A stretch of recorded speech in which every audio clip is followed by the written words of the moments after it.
How is it going, guys? Welcome to the EVGA GeForce GTX 750 Ti 2GB video card review. Before we get into exact performance tests, let's cover a couple things. This GPU retails for about $130 on Newegg right now, depending on where you shop. Prices may vary.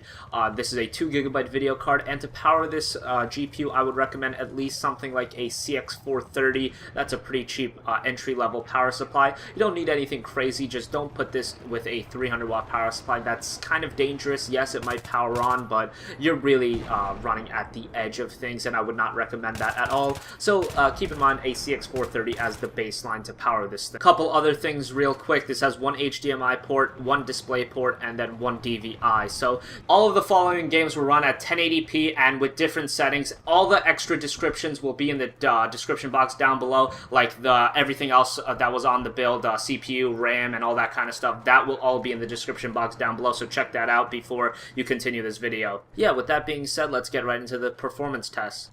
Starting off with the game everybody wants to talk about, Battlefield 4. You're looking at 39 frames per second as the average at ultra settings with no anti-aliasing.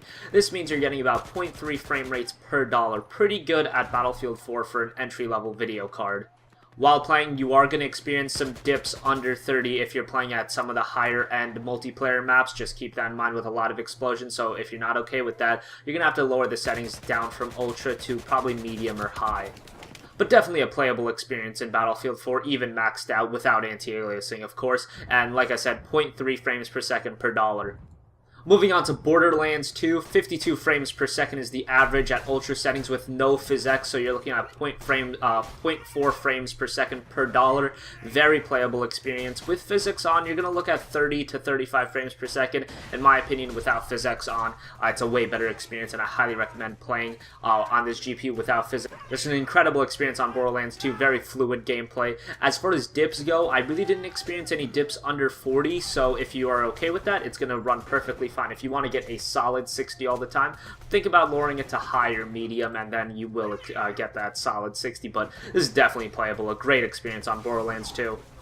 Moving on to Crysis 3, yes, another heavy hitter. This is one of the high-end games that's very hard to run. 34 frames per second is the average at very high settings. AA is off. Now, the dips in this game are going to be pretty substantial. I dipped one time below 20, so yeah, you might want to lower the settings on this game just a tad bit to, say, high or even medium if you want to get a real playable experience. I mean, at very high, it is playable, but it plays more like a console game, and I know most of you guys don't want that, but if you are into the pretty visuals and you can handle a lower frame rate, then yeah, very high will work with you. And at 1080p, this game absolutely looks gorgeous. And for a budget-end video card to even be playing it this good, it's quite an accomplishment. Moving on to the next game, Watch Dogs. Now, Watch Dogs is one of those games that was a terrible port on PC, but most of you guys are interested in this game, so I thought I'd test it out anyway. This is maxed out with AA off. It's 38 frames per second on average, but don't let that fool you. There are a lot of dips in this game just due to its terrible porting, so at times I did dip below even 15 frames per second.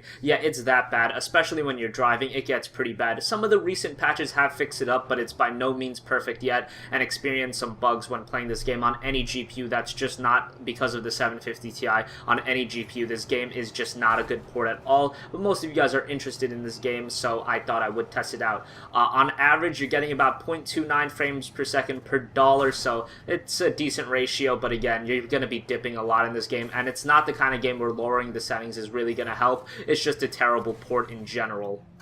Finally, for the last game tested, Titanfall. This is a game that a lot of people are interested in, but it's also very easy to run, but most of you guys I figured would be interested in knowing the performance. Titanfall maxed out gets about 53 frames per second. Even with a lot of Titans on the screen, it doesn't dip the FPS too badly. I really never went down below 40, except one time where there was a bunch of Titans on the screen and a lot of explosions, so you guys should be good with this game. You're getting about 0.41 FPS per dollar. Very playable for a very active multiplayer shooter. This game plays absolutely great on the 750 Ti. Highly recommended. Thank you for watching my review of the GTX 750 Ti from EVGA. I tried to keep this review a little bit more streamlined. If you have anything else to add for me to change in future reviews, the format is not in place yet. If you guys want me to buy a camera, let me know.